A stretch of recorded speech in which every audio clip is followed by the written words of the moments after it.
இங்கே ஒரு முதலமைச்சர் இருந்தா அவர் செய்தித்தாளிலே பார்த்தா மவுஸ் என்று போட்டிருந்தது. என்னையா அது மவுஸ் எளிய ஐயா?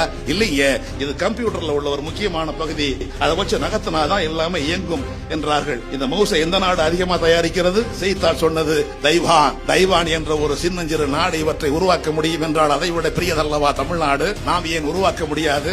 எல்லா செயலாளர்களையும் கூப்பிடுங்கள் என்றார். கூப்பிட்டார்கள், எல்லாரும் வந்தார்கள். நாமும் கணினித்துறையில ஏதேனும் சாதிக்க வேண்டும், அதற்கான மென்பொருள் நிறுவனத்தை உருவாக்க வேண்டும் என்று சொல்லி எவ்வளவு செலவாகும் என்று கேட்டார். எல்லாரும் சேர்ந்து சொன்னார்கள் 10,000 கோடி.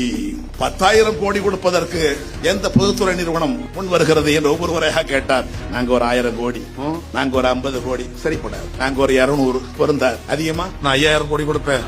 டிட்கோ எழுதியா? டிட்கோ TID அடிக்கோடு போடு, TID CO விட்டு அடுத்து யார் 5000 கோடி கொடுப்பா?